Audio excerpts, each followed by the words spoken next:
Hi guys, I'm Adam Wilborn from WhatCulture. And I'm Adam Nicholas from WhatCulture, who's very keen to get to say my name there. Really keen to just jump in. And this is the news. Yes, he got a point. Got to join in. None of this Andy Murray negativity. No, he's We're going to get right involved. He's gone recovering from the Australian Open. Yeah, yes, there he goes. Everyone's going to say it anyway, so we might as well do it. Well done. Right, starting us off with the news today is an update on Lars Sullivan. Of course, yesterday we reported his anxiety attack at Monday Night Raw, his subsequent no-show at SmackDown Live. And Rajar.com are reporting now that all plans involving him going forward are, as a result of all that, in serious jeopardy. Now, there was a story being reported that they were apparently set to record him beating down John Cena at Raw last night, and that was going to be aired next week. All those plans, understandably, are now up in the air. But I don't know what this is. I mean, judging by the comments to the news video yesterday, it feels like a lot of people are very supportive of Lars Sullivan, as of course we are here. Yeah, absolutely. But it's difficult because if WWE get rid of the plans, if they scrap the match that was scheduled allegedly for WrestleMania 35 against Cena, it may be seen as punishing him. But at the same time, he needs time to recover, and rushing him into something like that will do him no good at all. Yeah, I think so. You can look at it in two ways. You could see that as a negative, as in they're trying to take something away from him and punish him. But actually, if he's not feeling mentally ready to do that, then it might be more punishment to try and push him into a spotlight that perhaps he's not actually ready for. As a wrestler, I think he's ready to go up, man. He's the big guy. Vince is going to enjoy using him as a foil, as a heel. But actually, up here, if he's not feeling mentally ready to do that, then it's a big ask, and it's like a difficult schedule for a wrestler to perform when they're feeling good.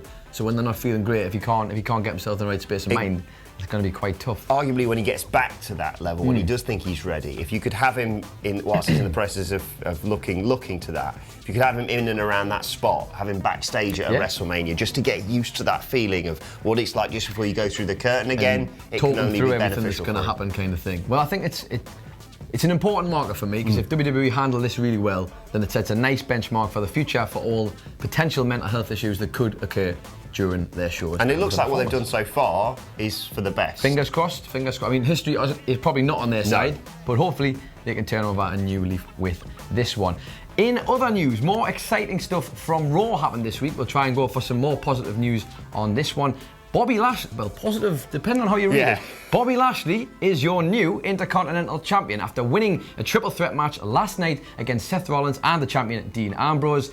And I don't think I saw this one coming, to be honest, but I think it's probably a change for the better. Yeah, look, obviously it was never going to be Seth Rollins. There's bigger plans afoot for him if you believe the rumours around the Royal Rumble. Dean Ambrose, him having the title, it was a weird one, wasn't it, post-TLC? It was weird because I feel like neither of these two really benefit from having that belt at this point. Seth in particular, because he's had it for so long and he's done probably everything he can do with that belt. Dean Ambrose's character at the moment is struggling, and I don't think putting the IC title on him is the thing to help him. And I think Bobby Lashley has been crying out for some sort of recognition that this isn't a bust. I agree, yeah. I think if you have Bobby Lashley and with Leo Rush as his mouthpiece, boasting about being the new IC champion, and Dean Ambrose for his character, for his metamorphosis into this moral compass of WWE, he needs a feud far more than he needs a title. I think maybe as well distancing him from Seth at this point, because that feels like the ball's been dropped, maybe not necessarily by them, but just by creative or by whoever. It's not really catching on the way we want it to. And I feel like all parties are probably beneficial if they just kind of move on from this. Move on. You could have the catalyst for the next Dean Ambrose thing to happen in the Rumble. Yeah. And just move on. Well, they can set up so many different storylines at that point. I wonder if Lashley will be... Do you think he'll be defending the IC title at the Royal Rumble, maybe? Or? I think that'd be a sensible thing to do. I don't know who they're going to hotshot into it. Just have a quick tournament, perhaps, or maybe the fact that they've done it there is an example that they're not going to have it defended at the Royal Rumble match. But yeah, I read somewhere the argument that they should have Dean face Triple H because Dean's the only one of the moral Shield compass. Hasn't done it. Yeah. But I'm not really sure. I mean, hopefully it'll be the catalyst to kind of really bring some legitimacy to Lashley, and that's all you can really ask for with that, can't you? My man, Bobby Lashley. My man! Right, moving on now to AEW. What about the 24-year-old? 23-year-old piece of gold, I want to be a cowboy, baby. There we go. You can't deprive them of the thing. That's the only reason they're here. Let's move on to AEW next. SE Scoops are reporting after chatting to Cody Rhodes that he has said basically wins and losses are going to matter when it comes to AEW. They're looking at potentially having some sort of ranking system. It's an intriguing idea. Can it work? It's very, very easy to say these things now, at a time when it's all very much up in the air. We haven't actually got a physical production yet. Nothing's actually happened. Listen, I'm really positive on AEW. I think they can be a catalyst for change. They can provide us with something different. I would personally believe that maybe just being a bit cautious about how easy it is to do all this and change these things before it starts getting down to the principle of this thing has to make money. At the very end of it all, they have to be making money. And if the bosses aren't happy, they can promise the world. You kind of hope that they get the sort of deliver on it, but question is, will they or won't they? I mean, at the end of the day, look, wins and losses do matter. They matter to the fans especially. The ranking system is slightly different. However, what you could argue, just to look at towards sort of MMA and UFC at the moment, they don't always go on the ranking system. Whoever's number one doesn't rank number one doesn't automatically fight the champion. You have people coming in from completely left field to face someone. So arguably, there could be a sort of crossover, a nice grey area in between what WWE do right now and what UFC do with the very regimented ranking system. And perhaps bring a little bit of realism to it. I can see that from that angle. I like the idea, I really do. I think if they could make it work, it would be fantastic. It would add some more legitimacy to it, perhaps, like you say, with the UFC stuff, and stars who are crossing over from the world of MMA. Maybe that would help fit that kind of rank, depending on who they're going to sign.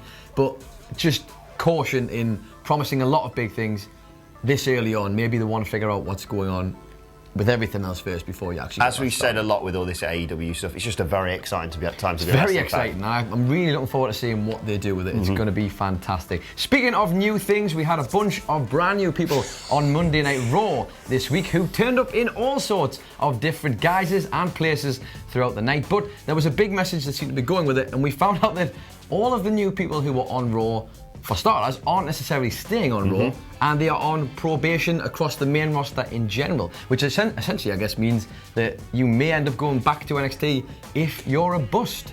And I can translate the rest of that for you. WWE haven't got a bloody clue what they're doing with Eddie. And there it is in a nutshell. Hey, hang on, we're the bookers now, so maybe, is it our fault that this is happening? Well, here's an idea.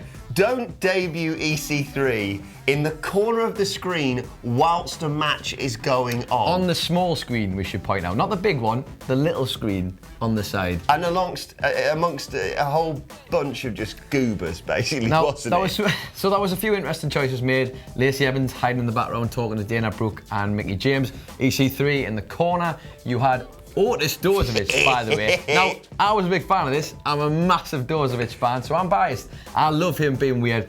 Maybe not weird, creepy with Alexa Bliss. Yeah. Maybe we swerve that a bit, and I'd like. He looked like he wanted to eat the new women's tag team belts. I'd be more for that than him trying to eat Alexa Bliss. Indeed. Probably shouldn't say that. There you go. And Nikki Cross did debut properly. She's already debuted. She had a match with Bayley and I forget who her other tag partner was.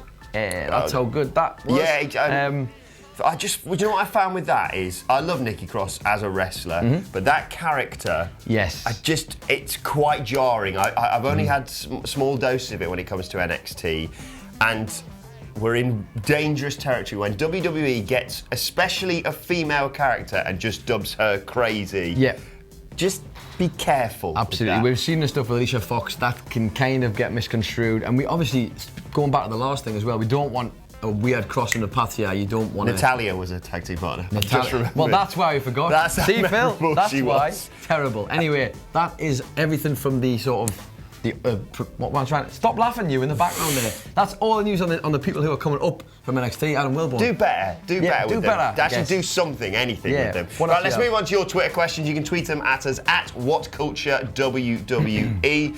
Let's start with TJ Meerkat on Twitter, who says, what do you think the future holds for Braun Strowman now he won't be in the Universal title match at the Royal Rumble? Probably elbow therapy for the time being. I'm not sure what they're doing with Braun, actually. It feels weird that he's being pulled from that. I feel like he's in danger of falling into a spot where nobody's as bothered anymore. Even the limousine flip thing felt a bit tame in light of all the other stuff he's done.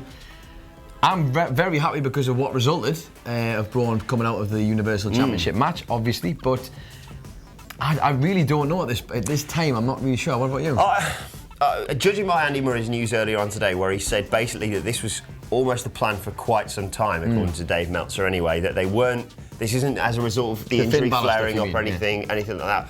Just taking Braun out of it, I think, because I don't think it's to do with the injury flaring up or anything like that. I can quite easily see WWE taking him out here to drop him into the Royal Rumble, to put him into a big match, probably with Brock at WrestleMania, but around this time of year, who bloody knows? Look, he's already had the big title win at WrestleMania with Nicholas, so where does he go from here? I hope eventually they do put the Universal title on him. It does feel now, though, like the opportunity's possibly passed them by. I think the moment for Braun to be Universal Champ right this second has moved on, because especially now that the fans are very excited at the possibility, and that is exactly what it is, the possibility of Finn Balor being the champ. Speaking of which, next question comes from Jesse, who says, do you think WWE is pushing Balor in reaction to the AEW announcements? That's an interesting question. Quite possibly. I doubt that Balor strikes me like someone who would have maybe even tried to use that as any kind of leverage, but Vince might be smart enough to know that there is now an alternative. He does have some very strong ties with the guys who are doing AEW, and perhaps maybe thinking we should be getting more out of Finn Balor. And if your process is, we're going to take Braun Strowman out of the match nearer to the Royal Rumble and put someone in to lose to Brock Lesnar, you could put Finn Balor in, who could have an absolutely phenomenal performance against him. We've seen what Brock can do with smaller guys. He arguably overperforms with them. When he's faced with someone like, when he had the Braun Strowman match, the one with Kane and stuff in, the Samoa Joe match, they have good matches, but they're nothing to write home about. Whereas AJ Styles and Daniel Bryan, now I'm not saying, you know, Finn Balor is exactly the same as those two, but he's an incredibly technically proficient, athletic, fantastic performer. I can easily see this being a million times better than Braun Strowman just losing to Brock Lesnar at the Royal Rumble. It will elevate Finn to back to a higher level. I hope that's why they've done it, but it can easily just be, I'll shut the smarts, so I'll put Finn in the match to lose. Finally, Crush some more dreams. The final question today comes from Joel Henderson, who says, when and to who could you see Daniel Bryan losing the WWE Championship to? Well, not that I necessarily want this one, but I think this could be a very viable option when the time comes. Hear me out. Well, I think we've talked about this before. What if John Cena is the man? Babyface John Cena, as clean a babyface as it comes, goes up against Daniel Bryan, who is obviously the best heel in the business at the moment. And we're talking a long while away yet, mind. I don't want to see that belt coming off Bryan anytime soon. But possibly a big match, John, to win his 17th title and get that record finally. Hair versus hair match? Probably, oh Christ, I was going to say it wouldn't matter, but now that definitely does matter. Yeah. Why not? I mean, hair versus beard and hair. I'm the same as you. It shouldn't be taken away from Daniel Bryan for quite some time. I've heard Michael Sidgwick say this, so I'm going to steal it off him as well. I don't think he should leave his waist around in 2019, the work that he's doing, unless he gets injured. The work he's doing is fantastic. He deserves to be in the spot that he's in at the moment. I'd like to see Daniel Bryan hold it, arguably until next WrestleMania 36, and just because we've mentioned him, and I think it would be a great match, and I think it'd be intriguing when you did the brand switch to swap over to build to this. Finn Balor. I think Finn Balor as a baby face versus a still heel, if he can still get that far without, be a great match. It would be such a good match. Great match. And what a crowning achievement that would finally be for Finn Balor. But what if John Cena won the belt with a lightning fist? I mean, it's enough to win any title for me, that one. Indeed. There you go. Power in his hair. Have a bit of that.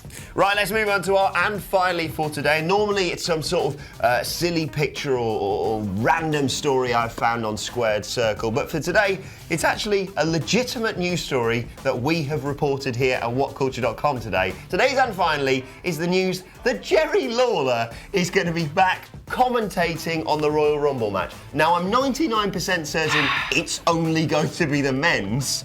I hope so. But if not, I hope to God it's only the men with no puppies in sight for oh God, I know.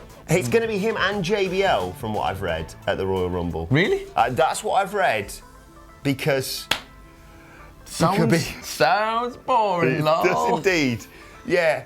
all that hard work all the commentators have done. Corey Graves, see you later, mate. No, not going to have you. Some people are happy because they're not huge fans of Renee Young. I disagree with that. But yeah, I would disagree with that. Yeah, I just feel like we're sort of going backwards a little bit with JBL and Lawler especially. For my money, I don't know what they add that the current commentator team doesn't have already. I mean, or they just say to the current commentary team, rather than injecting these personalities into it, maybe just let the current commentary team express their personalities because they're going to be the ones there the night after the Rumble. I mean, famously, we've had difficult spells with the returns of JR and King himself. To be fair, it's a hard game to do when you're a young man. That's all I'm saying, and having to do that live as well when you're getting on the way they are. It must be difficult, man. My only concern is I've been doing loads of different bits and bobs about the Rumble as we obviously head closer and closer to it. Is having horrible flashbacks to that time when half the commentary team just entered themselves into the Rumble. Oh, and when Michael Cole went in there, that was a thing, wasn't it? And JBL's done it before, where you got JBL could knocked do it. Straight back out. King could do it. Booker, has he done it? He's done it before. He's definitely done it before, yeah? Oh my goodness. Speaking of which, chatting to Booker T later on today. If you want to know any questions you want to ask him, tweet us at WhatCulture WWE. Watch there. You can follow the two of us. You can follow Adam Nicholas at It's Adam Nicholas. You can follow me at Adam Wilborn. And let us know your thoughts on that story and all of today's news stories in the comments section below. Don't forget to like, share and subscribe. And myself and Adam Nicholas will see you soon. See you soon. Lovely. Lovely.